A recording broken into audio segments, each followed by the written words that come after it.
En el año 1274 a.C., un joven faraón egipcio, Ramsés II, dirigió a un ejército de 20.000 hombres contra 40.000 soldados del imperio hitita. Soy Matthew Seddell. Ambos bandos librarían una de las primeras batallas documentadas de la historia, en Kadesh. Estaba en juego la seguridad y la prosperidad de Egipto. Más de 3.000 años después, esto es todo lo que queda del asentamiento sirio, donde 60.000 hombres lucharon por su vida en la batalla de Kadesh. Con la nueva tecnología de videojuegos, están a punto de ver esta gran batalla como nunca se ha visto. El inmenso número de soldados, la formación de las tropas, cómo lucharon y cómo se ganó la batalla. Contemplen la lucha como a los generales les habría gustado verla, ahora en batallas decisivas.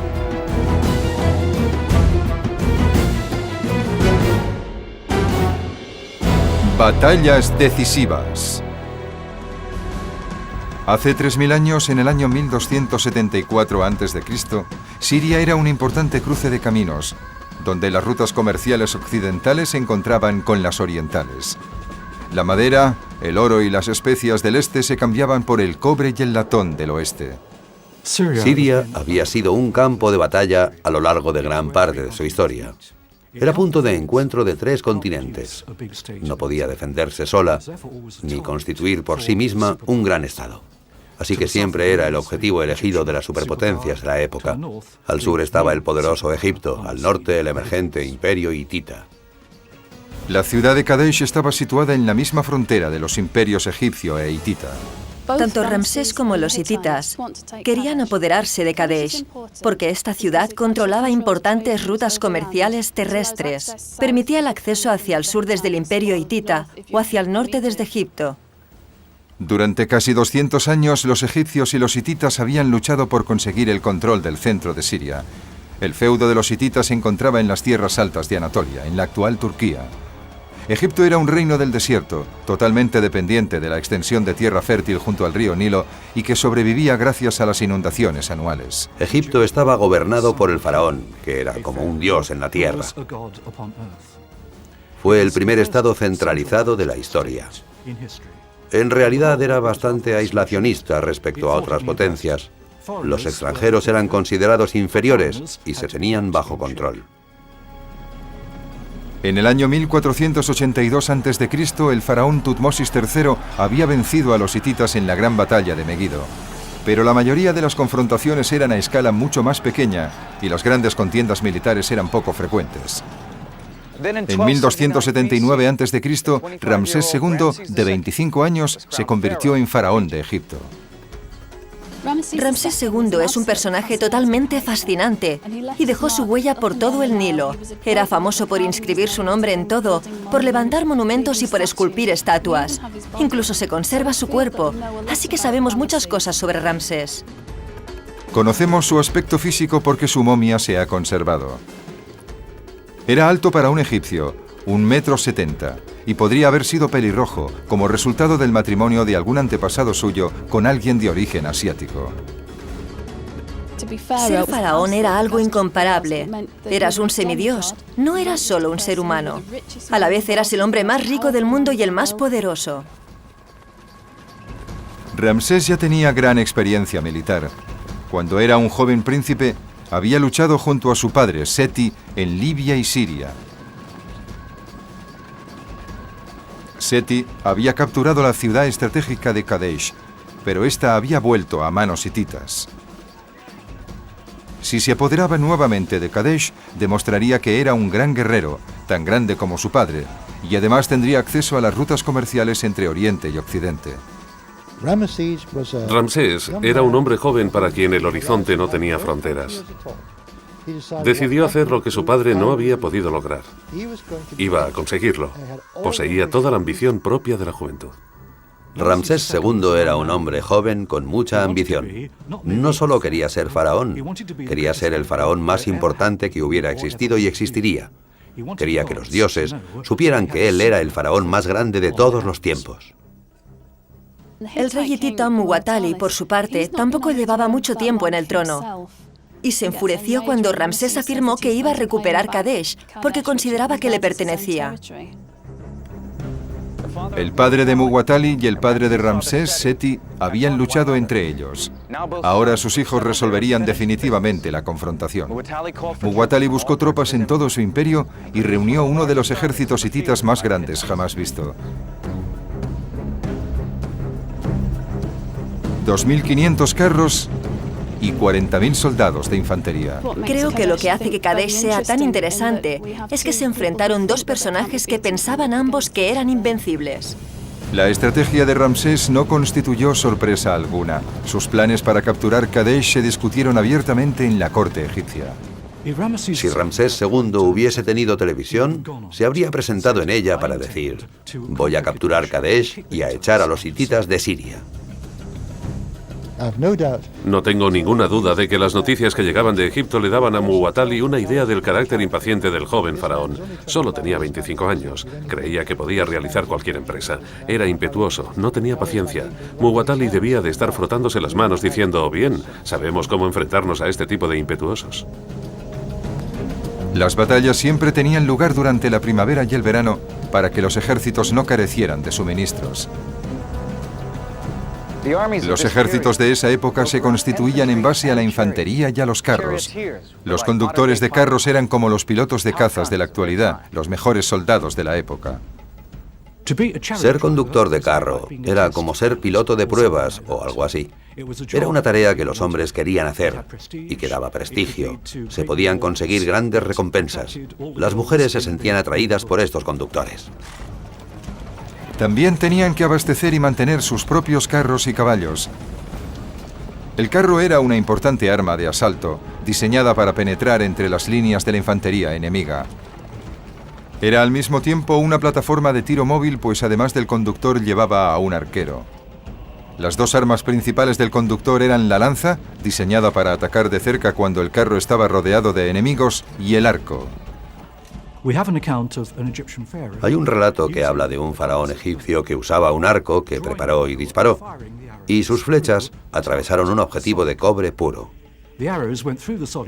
Las flechas atravesaron el cobre y salieron por el otro lado cayendo al suelo. Eran armas que podían destrozar una armadura y ocasionar mucho daño. El carro estaba diseñado para aproximarse al enemigo, lo que quería decir que el enemigo podía a su vez atacarlo fácilmente. El carro egipcio tenía algunas ventajas sobre el hitita. Era más ligero y más maniobrable. Tirado por solo 2 caballos, transportaba al conductor y a un soldado. Desde el carro se usaban lanzas y arcos. Ambos bandos estaban bastante igualados en cuanto a armas. El soldado hitita llevaba una larga lanza de ataque y una pequeña daga. Y aunque ya se conocía el hierro, las armas de mano más comunes eran la espada curvada y el hacha de guerra, ambas de bronce.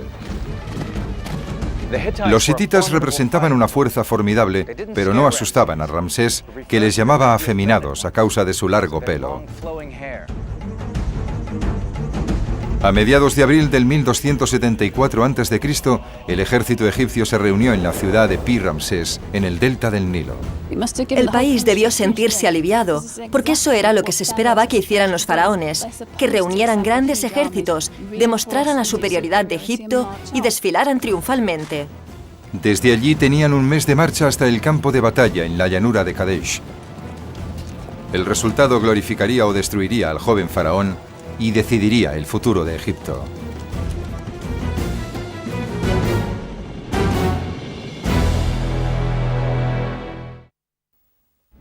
Año 1274 a.C., Ramsés II, el faraón guerrero de Egipto, se dirigía al encuentro del imperio hitita. Estaban en juego los tesoros de Siria y la seguridad de Egipto. El ejército egipcio se dividía en 4 cuerpos. Cada uno tenía 4.000 soldados de infantería. Otros 1.000 hombres se ocupaban de los carros de cada uno de los cuerpos. En la época de Ramsés, el ejército egipcio se dividía en 4 grandes cuerpos. Llevaban el nombre de algunos de los principales dioses del reino. Los cuerpos eran los de Amón, de Tebas, de Ra por el dios del sol, de Heliópolis, de Set por el dios de las tormentas del delta del Nilo, y de Petá, el dios creador. Cada cuerpo estaba dirigido por un general con el faraón como comandante en jefe. En la batalla, esos hombres formaban una especie de falange, con las tropas experimentadas en la vanguardia y los nuevos reclutas en la retaguardia. Al marchar, los cuerpos no se agrupaban juntos como un solo ejército, sino que se movían como unidades independientes durante kilómetros y kilómetros, a menudo por el desierto. Este sistema había evolucionado porque los egipcios casi nunca libraban grandes batallas. Sus guerras cortas y localizadas solían librarlas con un solo cuerpo. Además, separadas en una zona amplia, era más fácil para el ejército alimentarse de lo que el terreno proporcionaba. Los regimientos de Amón, de Ra, de Petá y de Set necesitaban cada uno un radio de unos 2 o 3 kilómetros mientras atravesaban Canaán y Galilea. El ejército egipcio se dirigía hacia el norte, mientras una división de élite, creada a partir de los 4 cuerpos, iba por la costa.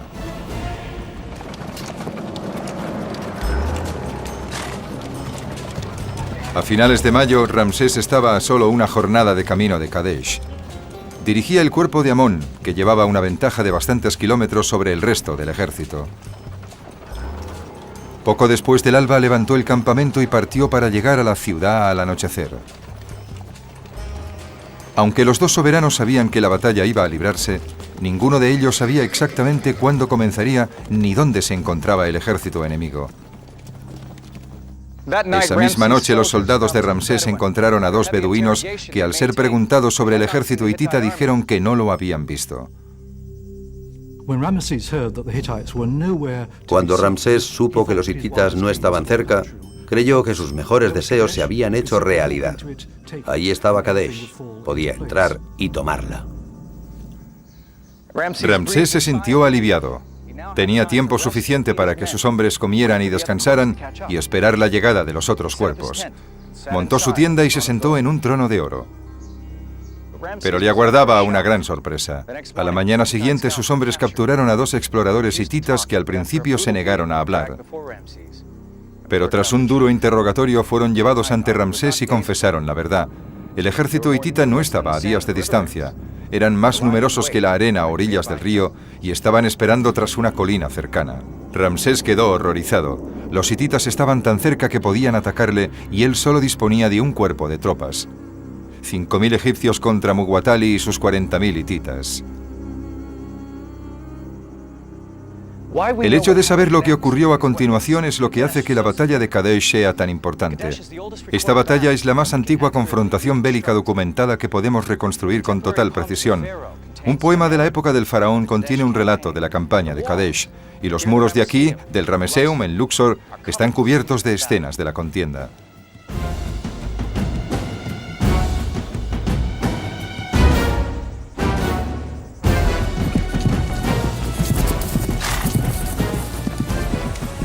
Ramsés envió mensajeros a los otros 3 cuerpos para ordenarles que se apresurasen a ir a su encuentro en Kadesh. Pero el cuerpo de Ra no recibió el aviso hasta la mañana siguiente. Empezó a avanzar a marchas forzadas hacia el campamento del faraón con los carros delante de la infantería. Pero cuando se hallaba cerca, centenares de carros hititas salieron de sus escondites y atacaron la columna de infantería egipcia. Debió de ser un auténtico caos. Pesados carros hititas desde los flancos contra un cuerpo de ejército que no estaba formado en orden de batalla. Innumerables flechas, espadas pesadas, gritos que helaban la sangre y una muerte repentina que caía desde el cielo. El cuerpo de Ra se vino abajo. Muchos soldados tiraron sus armas y escaparon. Los hombres que debían rescatar al faraón habían huido. Ramsés estaba atrapado con solo una cuarta parte de sus tropas. Era cuestión de tiempo que el ejército hitita lo venciera.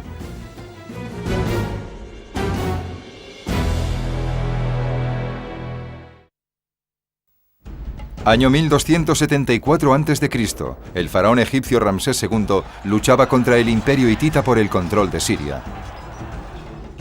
La infantería del cuerpo de Ra había sido destruida. Poco podían hacer los conductores de carros.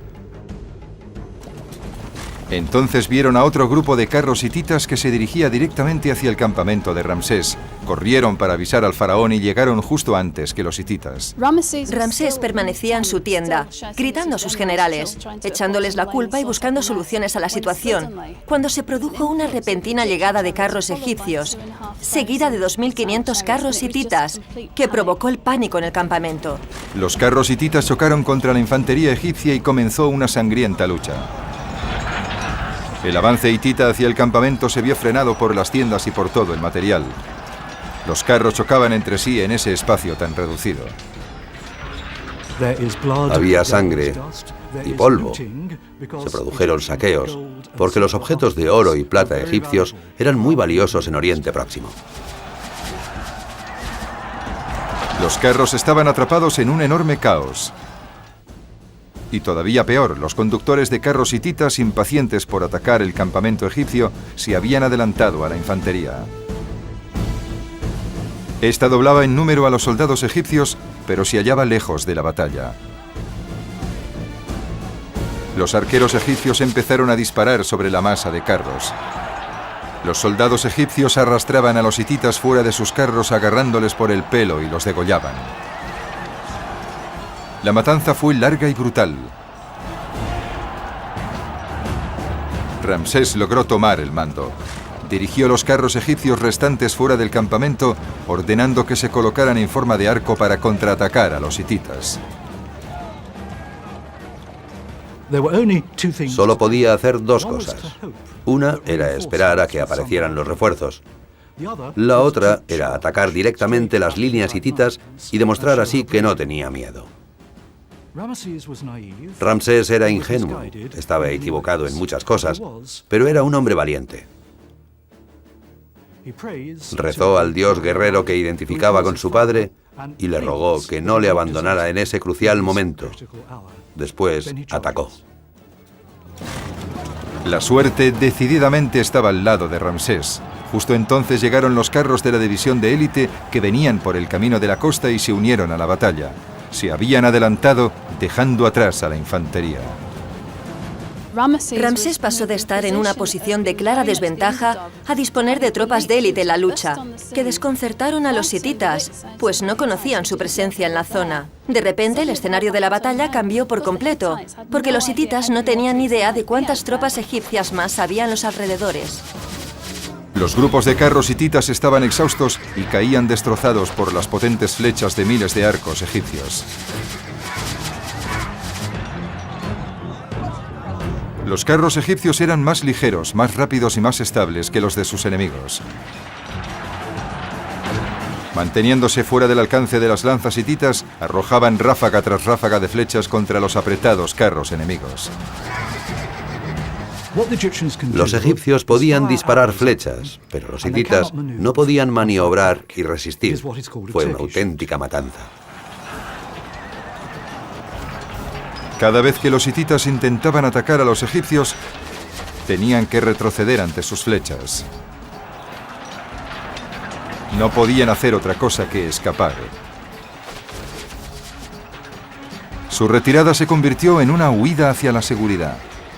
Los carros destrozados y los caballos moribundos yacían por todo el campo de batalla. Los soldados egipcios escudriñaban entre los carros y acababan con los soldados hititas que seguían con vida. Cuando un soldado egipcio mataba a un hitita, le cortaba la mano derecha. Las manos se llevaban ante el faraón como prueba de la victoria. Tras la batalla se contaban las manos para calcular el número de enemigos muertos. La estrategia militar egipcia casi les había hecho perder la batalla. Miles de soldados se habían separado a lo largo de kilómetros de desierto. El faraón no había conseguido reunir a la totalidad de sus tropas ni lanzar todo su poder militar contra los hititas. Pero las cosas habían resultado peores para Muwatalli. Había llevado 40.000 soldados de infantería hitita a Kadesh, pero ninguno participó en la lucha. Tanto él como Ramsés habían librado una batalla completamente diferente a la que habían planeado. Ramsés, con un ejército tan pequeño, no podía mantener bajo su poder ese territorio sirio y volvió a Egipto. Acabó firmando un tratado de paz con los hititas. Más tarde se casó con 2 princesas hititas. Eso trajo la paz y la prosperidad a la zona durante los siguientes 90 años.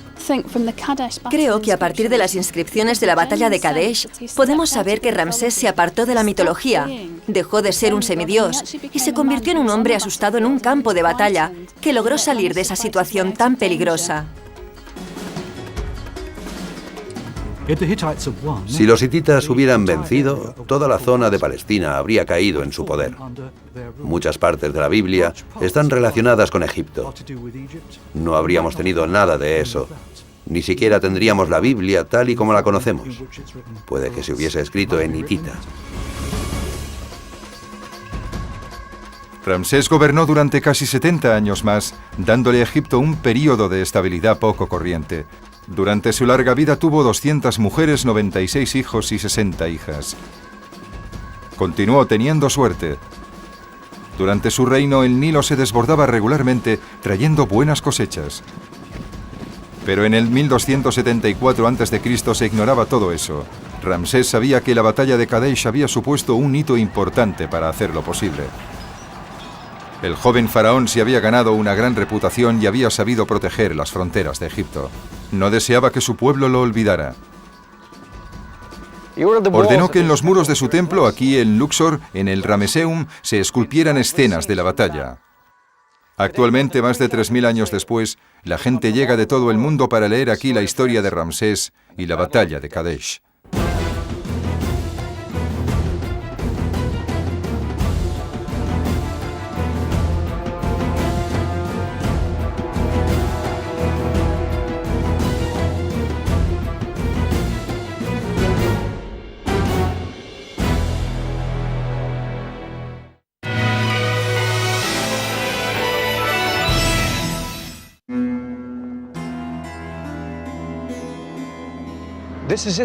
Esto es Estambul, en Turquía. Al oeste está Europa, al este Asia, que se extiende hasta la India y China. Soy Matthew Seddel. En el año 334 a.C., Alejandro, soberano del pequeño estado griego de Macedonia, cruzó este paso marítimo y se dirigió hacia el este, al encuentro del poderoso imperio persa gobernado por Darío III. Tanto Alejandro como Darío tenían una común ambición: gobernar todo el mundo conocido. En la guerra que iniciarían, el vencedor se quedaría con todo.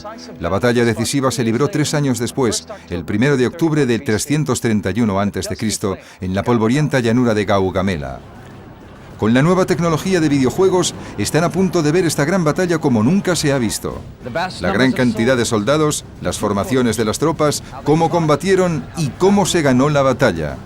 Vean la lucha como a los generales les habría gustado verla en Batallas Decisivas.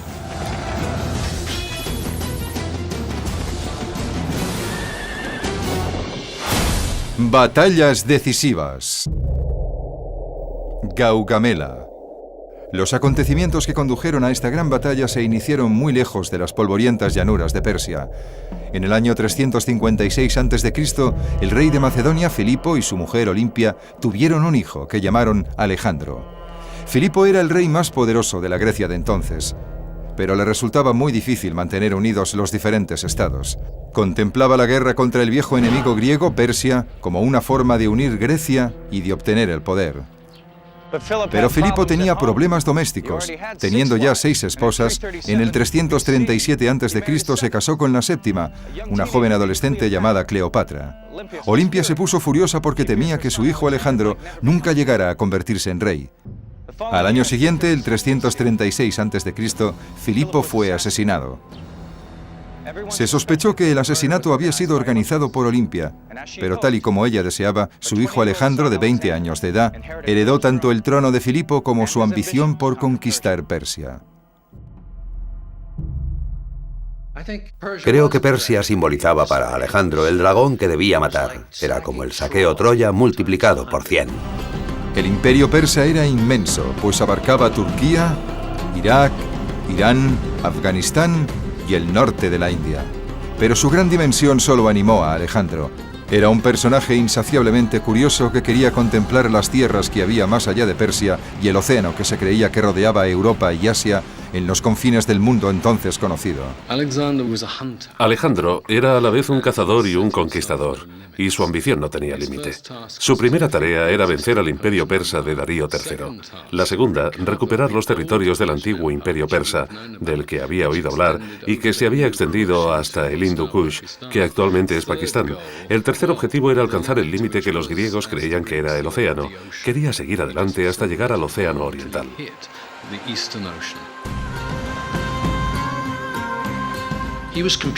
Deseaba competir con Aquiles y con Heracles, y quería que su nombre perdurara para siempre. En el año 334 a.C. llegó aquí a Turquía con un ejército de 40.000 hombres. Aunque prácticamente todos eran macedonios, también había tropas del resto de Grecia y una gran cantidad de mercenarios. En el corazón del ejército estaba la caballería Hatairoi, que significa de compañeros, una unidad de élite de unos 1.600 hombres.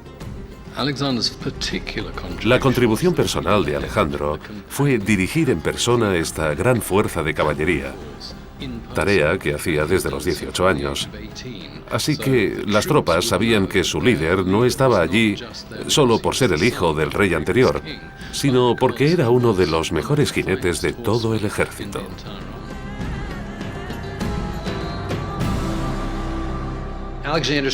La caballería Hatairoi de Alejandro era probablemente la mejor caballería que ha existido en la historia de la humanidad.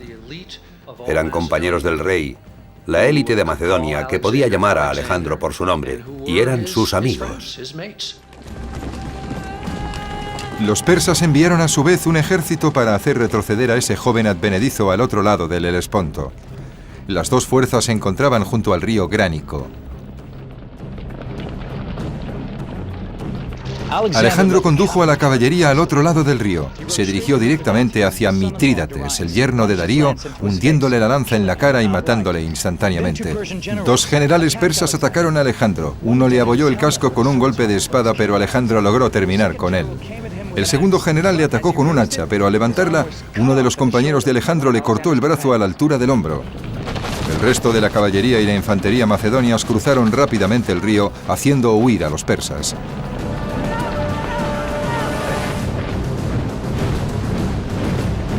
Alejandro continuó su avance hacia el este a través de Asia Menor. Creía que el destino le reservaba un futuro grandioso. El rey persa Darío decidió ocuparse personalmente de él. Reunió otro ejército y fue al encuentro de los macedonios en noviembre del año 333 a.C., en Isos. Darío superaba ampliamente en número a Alejandro, pero el campo de batalla no era lo bastante extenso para que pudiera sacar provecho de su ventaja numérica. Nuevamente, la caballería de Alejandro destrozó las líneas persas. Darío huyó tan precipitadamente que dejó atrás a su madre, a su mujer y a sus hijas, que se convirtieron en prisioneras de Alejandro. Mientras tanto, miles de tropas persas fueron interceptadas mientras se retiraban. Estas victorias convirtieron a Alejandro en amo y señor de todas las tierras al oeste de su avance. También conquistó Egipto, que llevaba 200 años en manos persas. Alejandro viajó hasta el país del Nilo y como nuevo faraón de Egipto fundó la ciudad de Alejandría. Entonces hizo un peregrinaje de centenares de kilómetros a través del desierto hasta el altar del dios Amón, que estaba en el oasis de Sigua, cerca de la frontera con Libia.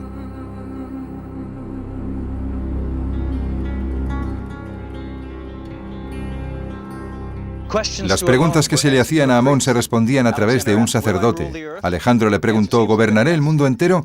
Parece que la respuesta fue que sí, pero los sacerdotes fueron más allá. Se dirigieron a Alejandro llamándole hijo del dios.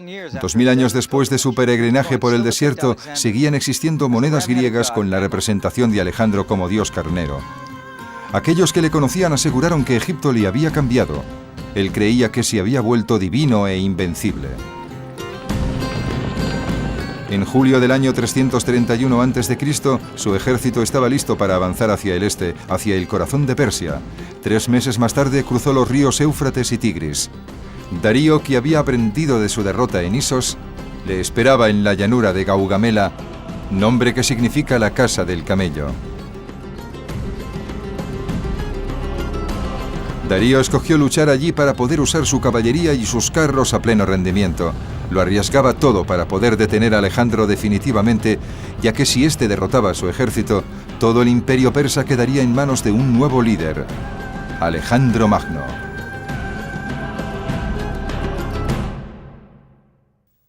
La batalla de Gaugamela. Estamos en el año 331 a.C.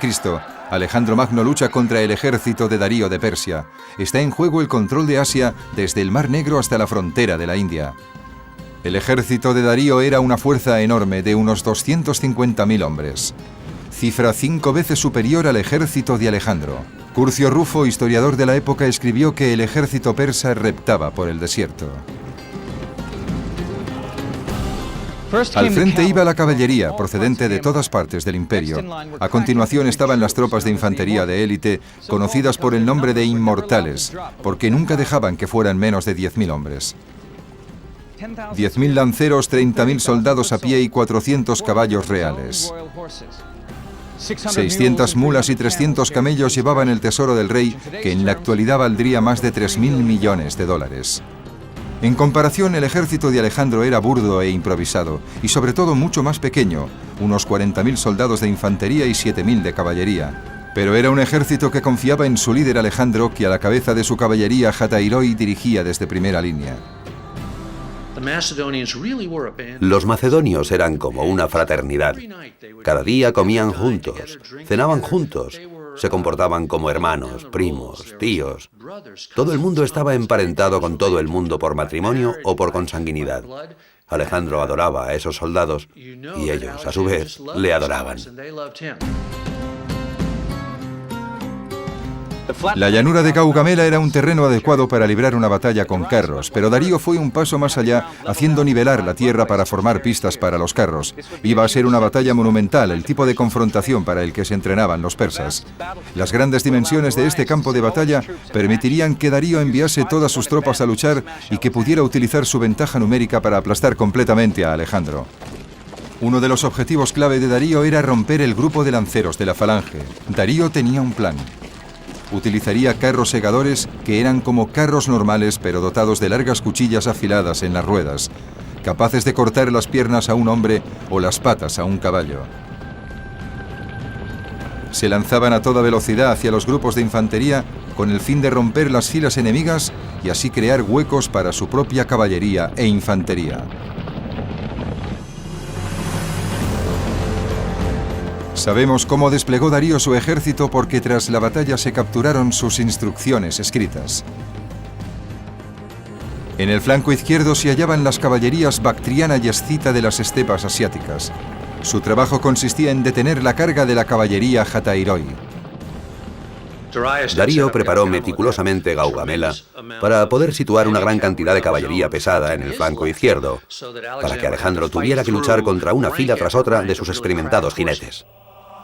Los persas estaban en el centro de la línea con el rey y el séquito real.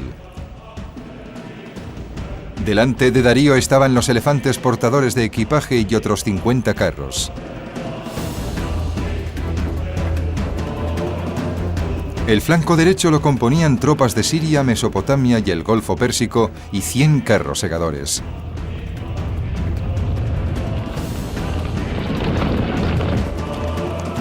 Como todos los comandantes griegos antes de él, Alejandro organizó su infantería en falanges. Esos bloques de tropas formaban un muro de lanzas para detener al enemigo. Las primeras 5 filas empuñaban las lanzas hacia el frente, mientras las demás filas lo hacían en un ángulo de 75 grados para desviar las jabalinas lanzadas por los enemigos. Pero a diferencia de sus predecesores, Alejandro combinaba la fuerza de la falange con la flexibilidad de los ataques rápidos de caballería. El ejército macedonio, diseñado por Filipo I y perfeccionado después por Alejandro, era como la bomba inteligente de la antigüedad. Era realmente muy diferente de la falange griega, que consistía en infantería pesada, que avanzaba en sólidas formaciones y luchaba de forma brutal. Era un estilo de lucha que en ocasiones se llama de escudo y espada. La falange macedonia funcionaba como un escudo y la caballería Hatairoi como una espada ofensiva. En Gaugamela, Alejandro organizó una falange de macedonios con caballería a cada lado. pero también situó una falange en la retaguardia compuesta por mercenarios y aliados. Sabía que los movimientos de su propia caballería podían dejar a su infantería vulnerable a los ataques desde los flancos y desde atrás. Esta segunda falange se ocuparía de neutralizar esa amenaza. Alejandro no parecía estar nervioso antes de la batalla. De hecho, se puso a dormir. El sol estaba muy alto cuando se despertó y se unió a sus tropas.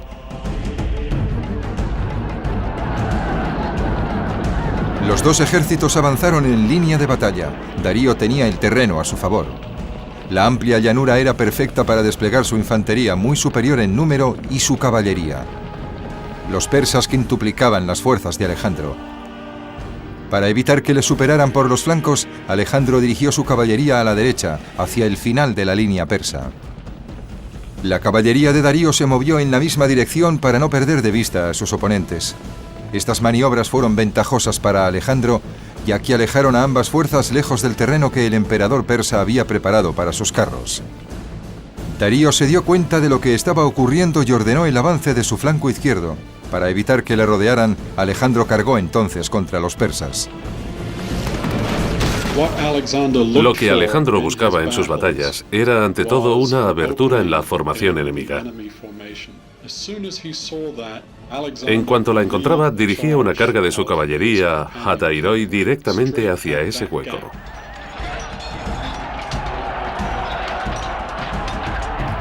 Se estaba librando la batalla de Gaugamela. Era una confrontación importante en todos los sentidos. 300.000 hombres luchando a lo largo de kilómetros y kilómetros de desierto con el imperio persa como recompensa. El ataque de Alejandro parecía suicida. Fue una batalla terrible en la que los macedonios estaban en franca inferioridad numérica. Siempre dicen que cuando luchas contra una fuerza superior es algo así como pelearte contra un oso. Tienes que apuñalarle en el corazón antes de que te envuelva con sus garras y te aplaste hasta matarte. La carga de la caballería Hatairoi dejó la falange macedonia desprotegida. Darío decidió que era el momento oportuno de destruirla con sus carros segadores. Tenía preparado un centenar para lanzarlos contra los lanceros macedonios. Tras romper la falange, el ejército de Darío podría entonces rodear a Alejandro y a su caballería, y de esta forma la aventura persa del joven rey griego llegaría a su trágico final. La batalla de Gaugamela. Estamos en el 331 a.C. Alejandro Magno lucha contra el ejército de Darío de Persia. Está en juego el control de Asia, desde el Mar Negro hasta la frontera de la India. Darío decidió que sus carros segadores entraran en acción y estos atacaron la falange griega. Ante ellos se interponía un muro de lanzas afiladas como cuchillas. Los hombres de la falange vieron 100 carros que se dirigían hacia ellos con sus afiladas hojas de 1 metro girando en las ruedas. Pero las tropas de Alejandro, curtidas en muchas batallas, aguantaron en sus posiciones. Sin embargo, en el último momento, cuando los carros estaban casi sobre ellos, abrieron sus filas y los carros pasaron sin causar daño alguno a los griegos. Pero por el contrario, esta maniobra fue fatal para los conductores de los carros. Al pasar por las filas abiertas, centenares de jabalinas y lanzas acabaron con todos. Los mejores lanzadores de jabalinas y arqueros griegos estaban en primera línea y dispararon sus armas contra los caballos. Si derribabas a uno, los que le seguían tropezarían y caerían. Mientras tanto, Alejandro y su caballería habían ganado ventaja, por lo que Darío envió a la caballería del centro de sus líneas como refuerzo. Al moverse de su posición, dejaron un hueco que Alejandro vio inmediatamente. Entonces giró a la izquierda y cargó directamente hacia este hueco, hacia el rey persa. Alejandro solo consiguió tener superioridad numérica en un único momento de la batalla, pero fue en el momento más crucial, al cargar contra Darío. La falange macedonia seguía a Alejandro. La línea de batalla persa se rompió y una vez más Darío huyó. Cuando el resto del ejército vio que su rey y su séquito huían, pensaron, como es lógico, si el rey huye, ¿por qué nos tenemos que quedar aquí jugándonos la vida? Pero la batalla todavía no había concluido. Parte de la caballería persa consiguió reagruparse y atacar a la caballería del flanco izquierdo de Alejandro. Si ese flanco del ejército de Alejandro cedía, particularmente si cedía demasiado pronto, todo el plan de batalla de Alejandro se vendría abajo, lo cual probablemente no solo impediría su victoria, sino que podría conducirle a una rotunda derrota. Pero nuevamente la inteligencia táctica de Alejandro salvó la situación. Había situado la falange en la retaguardia para prevenir una emergencia semejante y entonces ordenó que entrara en acción, consiguiendo hacer retroceder a la caballería persa. Cuando se supo que Darío había huido, el enorme ejército persa empezó a retirarse.